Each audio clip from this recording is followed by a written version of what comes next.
kebanyakan malah ketika susah nyari temen, ketika seneng ngelupain teman gitu. Enggak sih, tapi kondisional kembali gitu. Kadang kalau temen yang sehat gak tahu situ ya, kalau teman kita yang butuh tempat sampah ya kita jadi tempat sampahnya buat ngeluapin emosi dia gitu. Begitupun sebaliknya.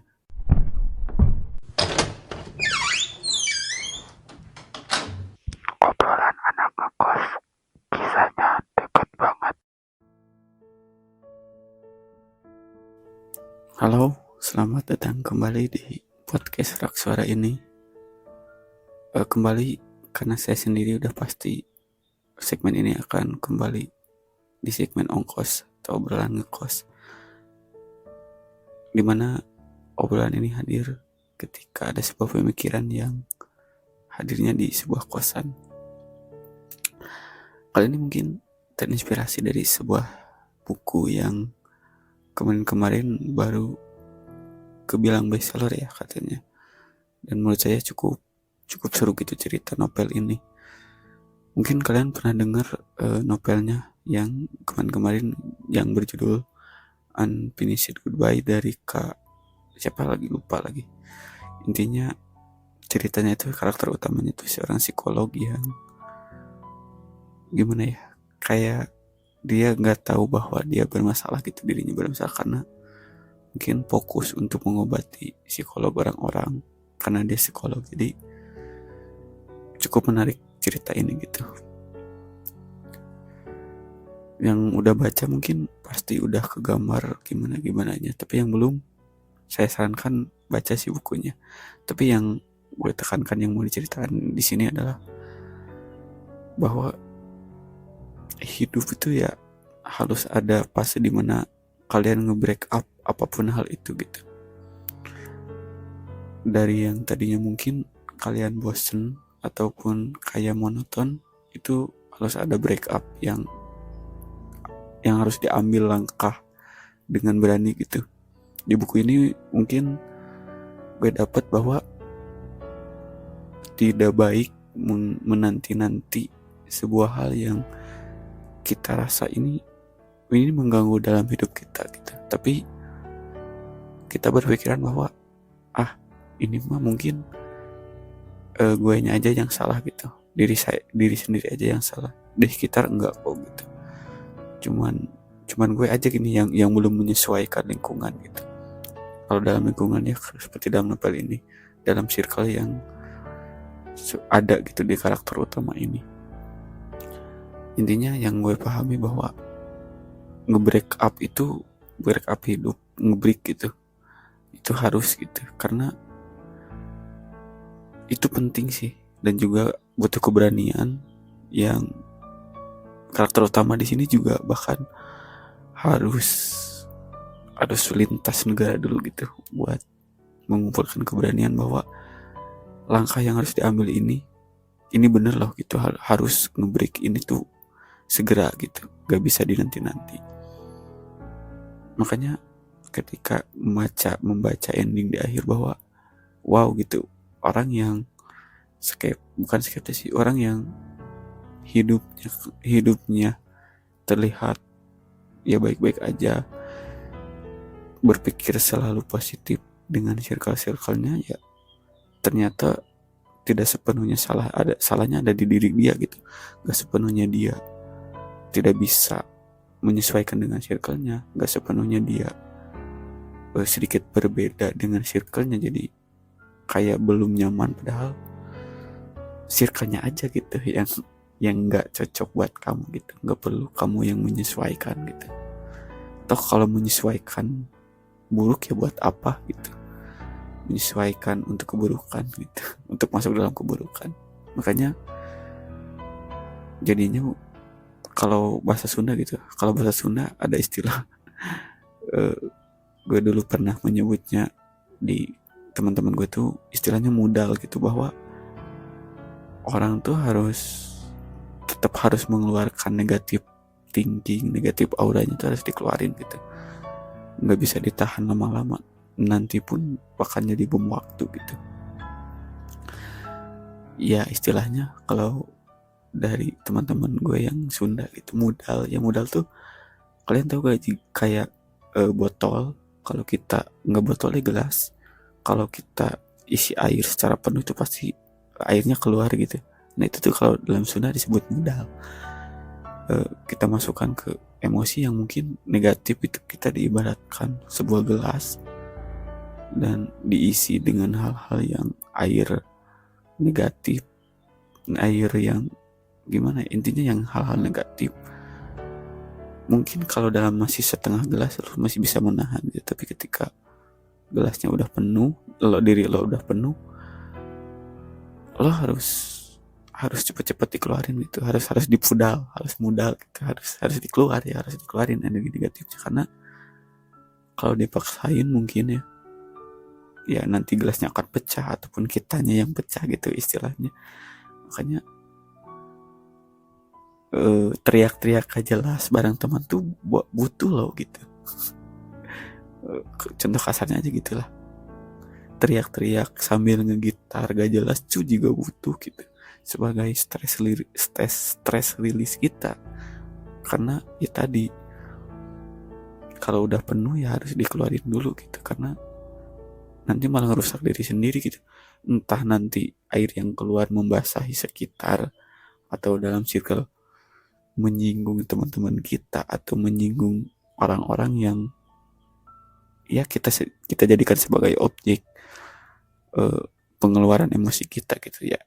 Menurut gue dan dari pemahaman buku itu ya, itu tuh gak apa-apa gitu. Toh kalau dengan kita mengeluarkan emosi yang kita tahan-tahan ke teman, lalu teman itu malah menjauh, ya menurut gue itu bukan teman yang baik gitu. Tapi kalau teman itu malah memahami kita dan mengajak kita dialog, kenapa sih lo misalkan marah gitu, ujung marah, ataupun hal kecil malah marah gitu. Dengan dialog dia mengetahui bahwa kita sedang di fase mengeluarkan gitu. Kalau gue menyebutnya modal, itu bakal menjadi teman yang baik gitu. Makanya harus tetap ada, kalau dalam buku ini ya, ngebreak hal-hal yang dirasa wajar padahal udah nggak wajar gitu. Istilahnya kalau dalam circle tuh kayak ini ya, istilahnya ya lingkungan teman gitu. Ada yang toksik misalkan di lingkungan teman, ya kita harus berani bahwa ngebreak teman toksik itu dengan cara kita memarahinya, ataupun kita menasihati gitu, ataupun bahkan dalam hal kasat mata mungkin buruk ya, menjauhinya gitu karena udah gak bisa diomongin. Tapi kalau dengan cara menjauhi itu lebih baik, ya kenapa enggak gitu. Ngebreaknya dengan cara itu ya gak apa-apa. Atau kita sudah mencoba untuk ngebreak dengan hal baik, ataupun hal yang misalnya dinasehati, terus kita naik stepnya dimarahi, tapi dengan ngebreak cara itu masih gagal, ya menjauhi salah satu pilihan terbaik gitu. Ya itu sih. Mungkin kalian yang udah membaca Unfinished Goodbye gimana? Kalau udah yang baca ya, kalau belum baca deh, itu menarik gitu. Meskipun jujur ya, di setengah-tengah mungkin, ataupun ya di awal ada sih, di tengah ada, menurut opini gue pribadi ya, ini mah sedikit agak ada bagian yang membesarkan, tapi di ending tuh ya akhirnya nemu gitu, oh ternyata hal yang dirasa kita buruk, hal yang dirasa kita ini bukan diri gue loh gitu, tapi kalau memang benar dibutuhkan ya kita harus lakuin gitu.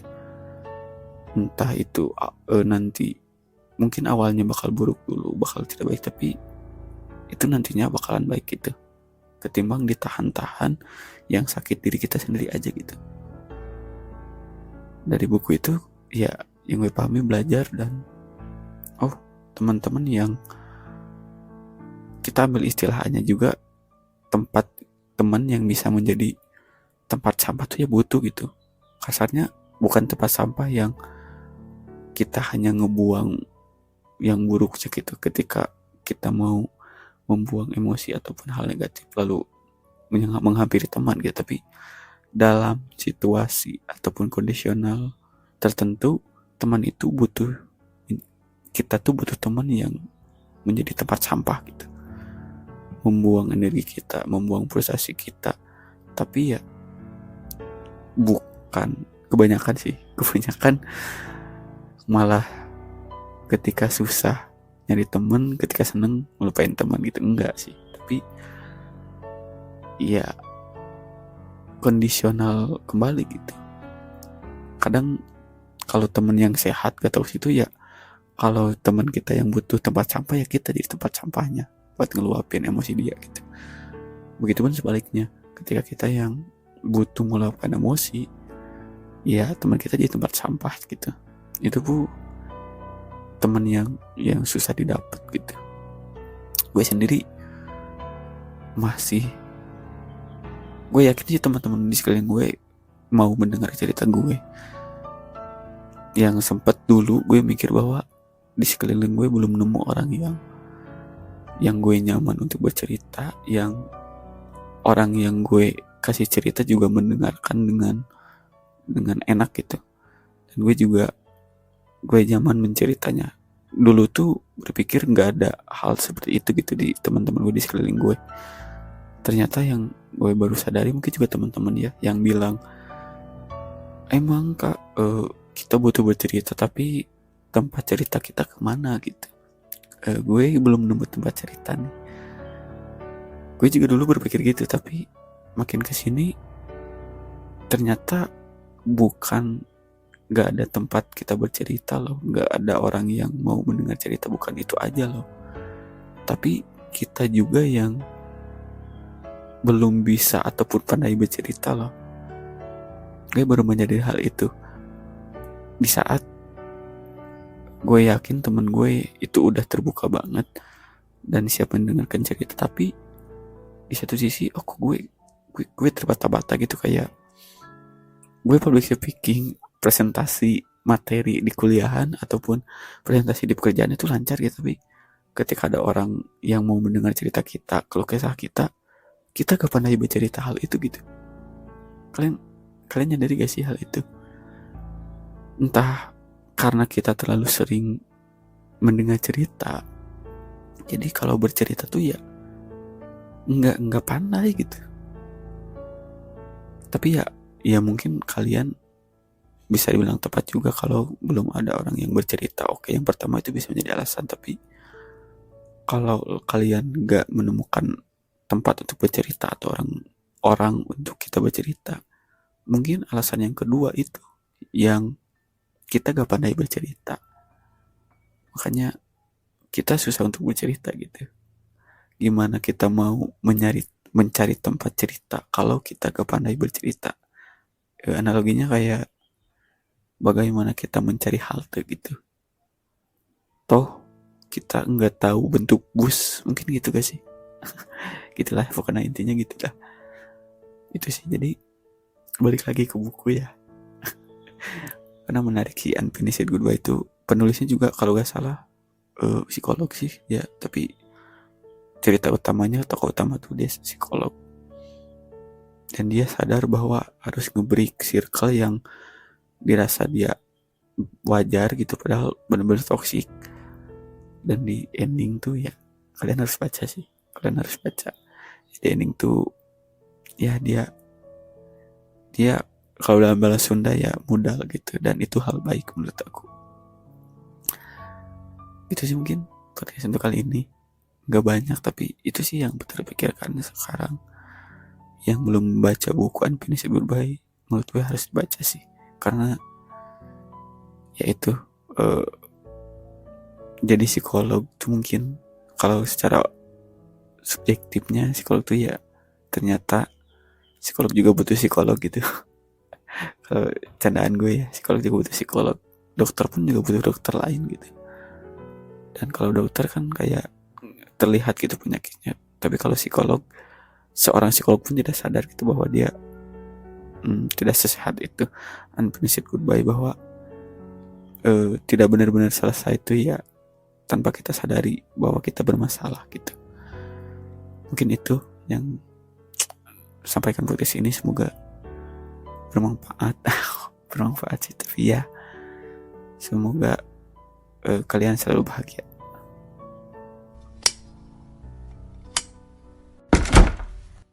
Dari kamar kos sampai